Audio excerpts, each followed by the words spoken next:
Good morning everyone. So this is my first video in YouTube. इसमें मैं चाहता हूँ कि जल्दी से जल्दी हमारा 10-15 मिनट में सारा ज्योमेट्री का जितना 2D वाला सेक्शन है वो ओवर हो जाए। इसमें मेंसुरेशन के कुछ क्वेश्चंस और हमारा 2D ज्योमेट्री का दोनों का पाइल अप है। तो एग्ज़ाम ओरिएंटेड है। तो आपको जस्ट क्या करना है कि फार्मूला को लिखना है और अपने से जितना हो सके उसको प्रैक्टिस करना है। अपने से क्वेश्चन फॉर्म करके, फ्रेम करके उसको अपने से ही सॉल्व करिए तो ज़्यादा बेटर रहेगा, तो ज़्यादा अच्छे से समझ सकते हैं। तो पहला हमें जनरल हमें पता है कि रेक्टेंगल का क्या फार्मूला होता है। Area equal to length into breadth, और पेरीमीटर वी नो, एंड मतलब 2 इंटू लेंथ प्लस ब्रेथ, इतना तो हमें बेसिक पता है ही है। फिर स्क्वायर का हमें पता है, एरिया पेरीमीटर निकालना, सो ऑन सो अगर जिसको नहीं आता वो भी देख ले। अब आते हैं हम ट्रायंगल पे। ट्रायंगल पे देर आर मतलब 3 टाइप के ट्रायंगल होते हैं। आइसोसेलेस होता है, और इक्विलेटरल होता है, एंड राइट एंगल ट्रायंगल होता है। तो एक जनरल फार्मूला है हमारा, जो पेरीमीटर का एस एस जो वैल्यू आती है वो a plus B plus C upon में 2, वो पेरीमीटर का हाफ होता है। तो पेरीमीटर तो हमें पता है a प्लस बी प्लस सी। अब एरिया पे आते हैं। जो हमने एस वैल्यू निकाली थी हाफ ऑफ द पेरीमीटर को, उसको under root s into s minus a, s minus b, s minus c, ऐसे करके हम निकाल भी सकते हैं। और another formula is half of base into height. So here it is given. अब आते हैं हमारा राइट एंगल ट्रायंगल पे। इसको भी just half into base into height करके निकाल सकते हैं। अगर इक्विलेटरल ट्रायंगल गिवन है और साइड की लेंथ दी गई है तो √3/4 a² ऐसे करके हम निकाल सकते हैं। अब आते हैं सर्कल पे। सर्कल का हमें पेरीमीटर पता है 2πr, area is equal to πr²। तो पाई की वैल्यू 22/7 हमें याद रखनी है। अब सर्कल में क्या क्या क्वेश्चन दे सकते हैं, तो हमें कुछ कुछ टर्म याद रखनी पड़ेगी। पहला तो है सेक वेट। सेक्टर, सेक्टर क्या होता है?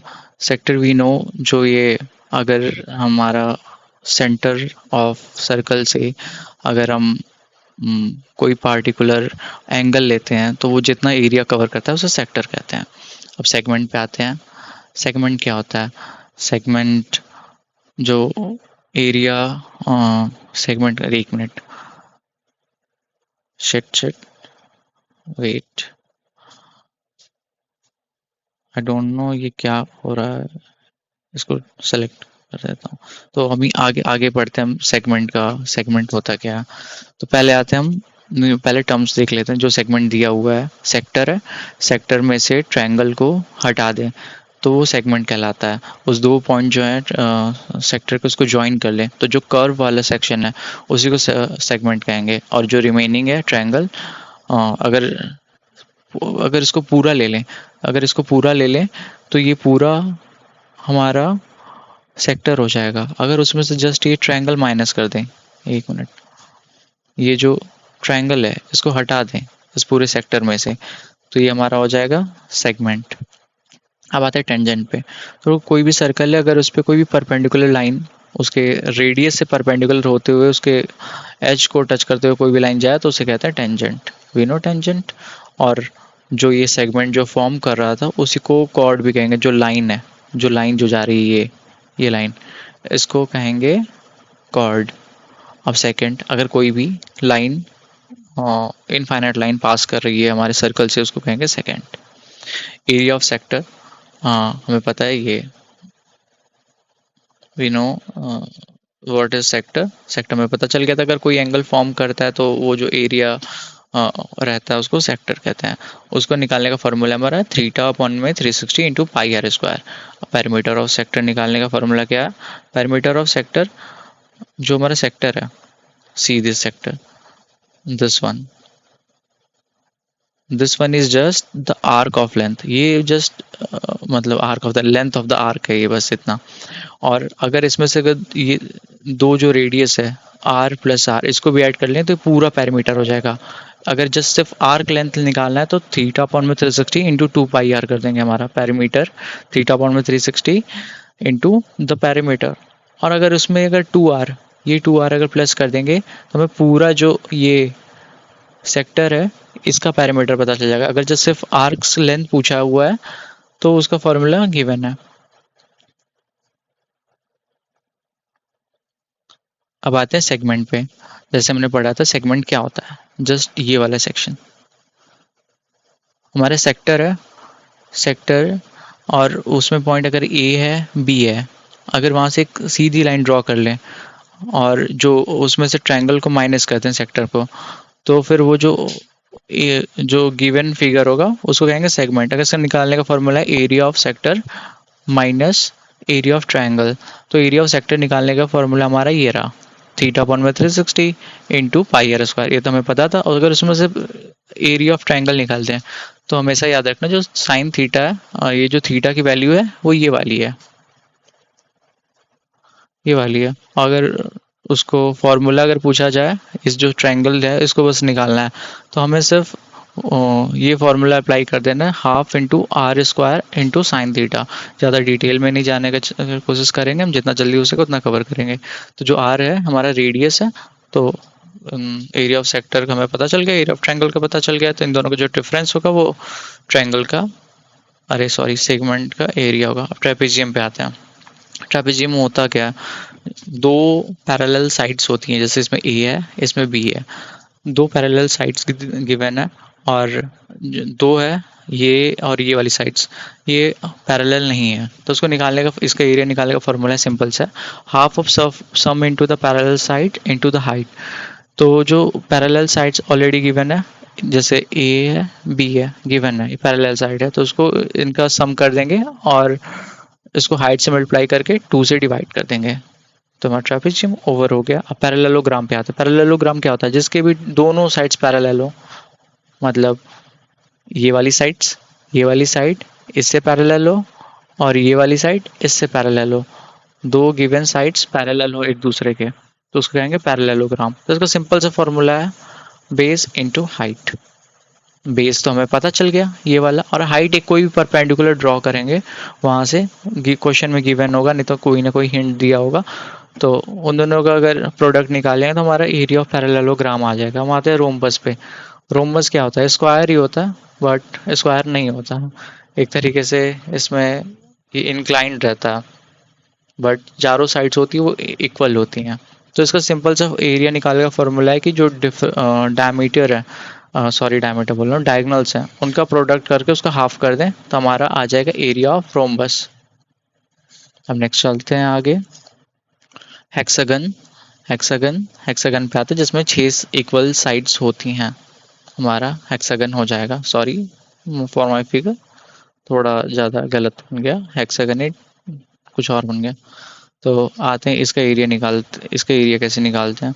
तो हमें पता है कि जो ट्रायंगल का एरिया है 3√3, इक्विलेटरल ट्रायंगल का जो एरिया है √3/4 इंटू ए स्क्वायर, तो इसमें 6 का जस्ट मल्टीप्लाई कर देंगे तो हमारा हेक्सागन का एरिया का फॉर्मूला आ जाएगा। अब आते हैं area of equilateral triangle, already बता दिया मैंने, तो जस्ट मैंने उसको अच्छे से डिराइव करने के लिए नीचे इक्विलेटरल ट्रायंगल का भी एरिया दे दिया। रेक्टेंगल पे आते हैं। अगर कोई भी पॉइंट है हमारा, कोई भी पॉइंट, कहीं भी पॉइंट ले लो, इधर ले लो चाहे उधर ले लो, वहां से फिर जो हमारा इसका वर्टेक्स है, एज है, उस पर टच कर देंगे, मतलब सारे उसको टच कर, जो एरिया फॉर्म होगा A1 A3 A2 A4, तो यहाँ पे देख लीजिए जो अपोजिट साइड का एरिया है उसका सम दूसरे अपोजिट साइड के सम के बराबर होगा। रोम्बस पे आते हैं, सेम चीज, यहाँ से जो डायगोनल फॉर्म हुआ है वहां से अगर हम ले लें जो चार डिफरेंट ट्रायंगल्स जो आएंगे उनका अपोजिट जो एरिया A1 A3 है उनका सम A2 A4 के बराबर होगा। अब आगे आते हैं, थोड़ा कुछ अलग फॉर्मूलाज देखते हैं, एक रोम्बस का और पैरेललोग्राम का। ऐसा क्वेश्चन दे देगा, डायगोनल्स का डायगोनल का स्क्वायर दे देगा, उसे अगर हमारा साइड पूछ ले तो डायगोनल स्क्वायर, तो ये में से याद रखना D1 square plus D2 square. ये D1 क्या है, डायगोनल है, एक ये D1 है, ये एक D2 है। Let me change the colour of the pen, क्योंकि कुछ पता नहीं चल रहा उसमें। तो आते हैं, हाँ, तो ये D1 है, D1 square plus D2 square equal to 4 square, इतना याद रखना। पैरेललोग्राम पे आते हैं, सेम डायगोनल्स का स्क्वायर का सम है वो 2A 2 into a² + b²। तो हमें याद है ना 4a हमारा क्या होता है, पेरीमीटर होता है, और यहाँ 2a + b हमारा पेरीमीटर होता है। तो जस्ट इसको स्क्वायर कर दो, सिंपल सा है, ज़्यादा रखने का ज़रूरत नहीं है। कोई भी सर्कल ले लें हम, कोई 2 पॉइंट्स हैं, वहाँ से ट्रायंगल फॉर्म हो रहा है। उस सेम पॉइंट से अगर कहीं भी किसी जगह कोई भी ट्रायंगल फॉर्म आएगा, तो जो एंगल होगा वो सबका कॉमन होगा, एक्स एक्स। अगर यहाँ पे x = 60 है, 60 डिग्री है, तो ये भी 60 होगा, ये भी 60 होगा, ये भी 60 होगा, वे नो। और कोई भी अगर ट्रायंगल है इनसाइड द सर्कल, इसको कहते हैं सरकम सेंटर, ये जो ओ है, ठीक है। तो जो एंगल ए फॉर्म करेगा जो हमारे पैरामीटर से टच करते हुए, और ये हमारे नीचे radius centre of the circle है, तो यहाँ से जो एंगल फॉर्म करेगा एक्स, वो उसका वैल्यू हमेशा जो सर्कमफेरेंस से जो एंगल फॉर्म करा तो उसका जस्ट डबल होगा। और आते हैं ये साइक्लिक सर्कल। साइक्लिक सर्कल क्या होता है, अगर कोई भी सर्कल है उसमें जो भी फिगर फॉर्म, पॉलीगन कोई भी फॉर्म कर रहा है, तो ये शायद इसको स्क्वायर मान सकते हैं, इसको triangle, sorry triangle not triangle, rectangle मान सकते हैं, इसको कोई भी पैरेललोग्राम मान सकते हैं। तो जो अपोजिट साइड्स हैं, जैसे ए है और ये सी है, इन दोनों का जो सम करेंगे वो 180 के बराबर होगा। और same with B and D, angle B + angle D = 180। एक मिनट, ये क्यों आगे नहीं जा रहा? हाँ, कुछ कुछ पॉइंट्स हमें याद रखनी है कि sum of exterior angle of a polygon is equal to 360। मतलब कोई भी पॉलीगन है, चाहे हेक्सागन हो, चाहे पेंटागन हो, चाहे स्क्वायर हो, चाहे ट्रायंगल हो, उसका अगर एक्सटीरियर एंगल का सम पूछे किसी पॉलीगन का, तो हमेशा 360 के बराबर होगा। और इंटीरियर एंगल पे आते हैं, sum of interior angle of any polygon, तो एन, एन क्या हमारा नंबर ऑफ साइड, -2 × 180। जैसे फॉर एग्जांपल हम लेते हैं ट्रायंगल का, ट्रायंगल में क्या है, एन क्या है, 3 है।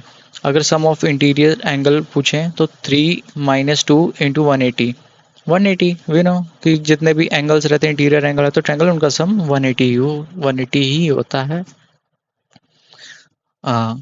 इससे रिलेटेड, इस टॉपिक से रिलेटेड हमेशा कोई ना कुछ क्वेश्चन आया रहता है। हमारा एसएससी हो गया या कोई भी एग्ज़ाम हो गया, एसएससी, इवन सीएपीएफ में मैंने देखा था, इवन सीडीएस में भी इससे रिलेटेड क्वेश्चन पूछता है।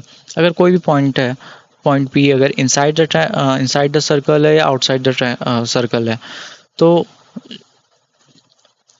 जो 4 पॉइंट्स हैं, जैसे ए है, बी है, जो सर्कल्स के सर्कमफेरेंस पे पड़ रहा है, ए सी ए बी, तो P B into P A equal to P C into P D होगा। तो पी ए क्या है हमारा, पी ए मतलब पूरा इसका लेंथ पी ए, और पी बी क्या है हमारा, पी और बी का लेंथ। थोड़ा ज़्यादा खचपच हो गया, हाँ इससे तो नहीं मिटेगा।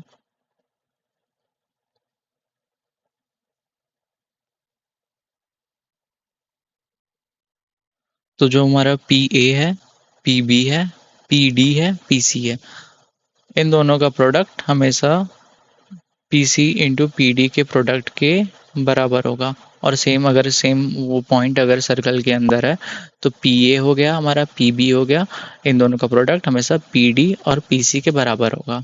तो कोई भी एक क्वेश्चन में एक चीज़, 3 चीज़ गिवन होगी और एक चीज़ नहीं गिवन होगी, तो उसे हम फाइंड आउट कर सकते हैं।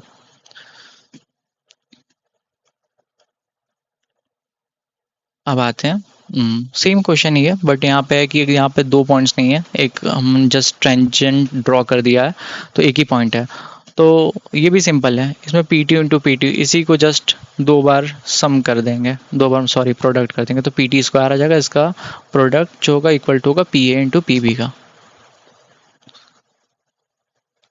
अब इससे रिलेटेड काफ़ी क्वेश्चन पूछते हैं, डायरेक्ट कॉमन टेंजेंट, डीसीटी, और काफ़ी बच्चे गलत करके आते हैं, बहुत इजी रहता है, किसी के दिमाग में ना याद नहीं आता। तो जो 2 सर्कल है, ज़रूरी नहीं सेम साइज़ के हों, डिफरेंट साइज़ के हों तब भी चलेगा, मतलब रेडियस डिफर कर सकता है R1 एंड R2, इसमें भले थोड़ा सिमिलर लगे लेकिन कुछ भी हो सकता है। तो उन दोनों के बीच का अगर डिस्टेंस गिवन है, दोनों के बीच का मतलब दोनों के सेंटर ऑफ रेडियस का, सेंटर ऑफ द सर्कल का अगर डिस्टेंस गिवन है, अगर डी है, तो और पूछा है दोनों का रेडियस, पूछा मतलब रेडियस गिवन है, और पूछा हमारा डायरेक्ट कॉमन टेंजेंट मतलब डी सी टी क्या होगा। तो उसका सिंपल सा फॉर्मूला है, याद रखना है, under root D square minus R1 minus R2 का होल स्क्वायर। बस ये याद रखना है और कुछ नहीं, इससे कई क्वेश्चंस हो जाएंगे हमारे। अब आते हैं ट्रांसवर्स कॉमन टेंजेंट। तो जो डी सी टी था, हाँ एक मिनट,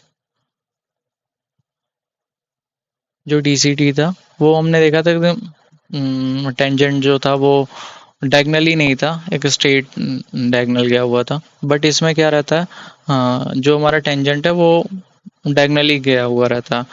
तो इसमें भी कुछ ज़्यादा दिमाग नहीं लगा, रॉकेट साइंस नहीं लगाना, हमें डी ऑलरेडी गिवन है, रेडियस दोनों का गिवन है। तो जो वहाँ पे डी सी टी पे हम माइनस करते थे, यहाँ पे माइनस नहीं करके यहाँ पे बस प्लस कर देंगे, हमारा आंसर आ जाएगा। सिंपल सा, T C T equal to under root D square minus R1 plus R2 का होल स्क्वायर। फर्स्ट टाइम मैं वीडियो बना रहा था, इस वजह से मेरे से मिस्टेक्स भी काफ़ी ज़्यादा हो जा रही हैं। अब आते हैं, अगर दोनों रेडियस अगर मतलब दोनों सर्कल अगर एक दूसरे को टच कर रहे हो, तो हमारा जो डी होगा ऑल R1 प्लस R2 ही होगा। तो ये ऐसे करके हमने इसका डी सी टी निकाला, सॉरी। अब आते हैं हम, तो उसका आ गया हमारा D C T under root R1 into R2 equal to 2 into under root R1 R2।